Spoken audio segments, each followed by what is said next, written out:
karapatan mong gumawa niyan. Mapayapang unang araw ng Hunyo ngayong Sabado mga kapanalig. Pinagdiriwang po natin ang kapistahan ni San Justino, ang martir. Ito po si Sister Rose Agtarap ng Daughters of St. Paul para sa mabuting balita. Tayo na pong magnilay ng Ebanghelyo ngayon.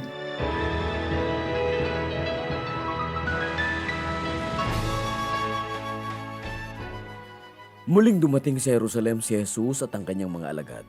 At paglakad niya sa templo, nilapitan siya ng mga punong pare kasama ang mga guro ng batas at ang matatanda ng bayan at nagtanong, "Ano ang karapatan mong gawin ang mga ito? Sino ang nagtalaga sa iyo para gawin ito?" Tatanungin ko rin kayo ng isang tanong. Sasagutin ninyo ako at sasagutin ko rin kayo kung sino ang nagtalaga sa akin para sa mga ito. Galing ba sa Diyos ang pagbibinyag ni Juan o sa tao? Sabihin ninyo sa akin. At nag-isip-isip sila. Kung isasagot natin galing sa Diyos, sasabihin niya, bakit kayo hindi naniwala sa Kanya? At paano naman natin masasabing galing lamang sa tao ang pagbibinyag ni Juan? Takot nga sila sa bayan dahil tunay na propeta ang palagay ng lahat kay Juan. Kaya isinagot nila kay Jesus, Hindi namin alam. Hindi ko rin sasabihin sa inyo kung sino ang nagtalaga sa akin na gumawa ng mga ito.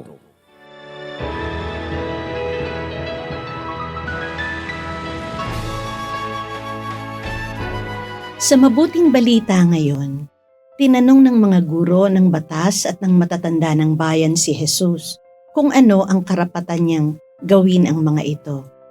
Alam ni Jesus na gusto lang nilang siluin siya. Kung ano man ang kanyang sagot, kaya't siya na rin ang nagtanong. Ang karapatan niya ay galing sa Ama. At dahil dito, hindi naman niya kailangang sagutin ang kanilang tanong. Bilang Kristiyano, tinatawag din tayong magpatotoo kay Kristo tulad ni San Justino. Alam niyo, ipinagtanggol niya ang pananampalatayang Kristiyano gamit ang kanyang talino at lakas ng loob. Matapang siya, mahusay magsalita at determinado. Isinabuhay niya ang Ebanghelyo. Hindi siya natakot sa kamatayan. Natakot lamang siya sa pagpapatuloy ng kamangmangan. Ang nag-aalab niyang hangarin ay magkaroon ng ganap na kaalaman ng lahat tungkol kay Jesucristong Panginoon at Diyos. Dahil dito, pinugutan siya at namatay nung panahon ng persecution noong 2 siglo. Habang ipinagdiriwang natin ang kapistahan niya, tanungin natin ang ating sarili. Paano ba tayo nagpapahayag ng Ebanghelyo sa ating mundong tuliro at pilit na inilalayo kay Kristo? Manalangin tayo. Panginoon, magkaroon nawa kami ng mas malalim na pagkaunawa sa katotohanan at lakas ng loob tulad ni San Justino upang aming maipahayag, malaman at mahalin ng iba ang nakapagliligtas na mensahe ng Ebanghelyo. Amen. Mga kapanalig, support our Paulines mission. Subscribe, like, and follow Paulines on our social media accounts. Donate through our donations channels to help us continue our ministry.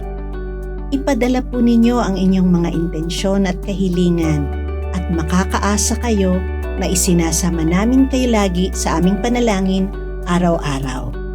Ito pong muli si Sister Rose ng Daughters of St. Paul na nagpapaalala ng bilin ni San Pablo. Magalak kayong lagi sa Panginoon.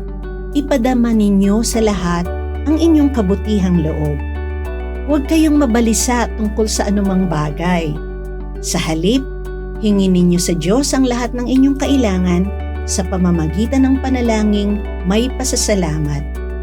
At ang kapayapaan ng Diyos na hindi kayang maunawaan ng tao ang siyang mag-iingat sa inyong puso at pag-iisip dahil sa inyong pakikipag-isa kay Kristo Jesus.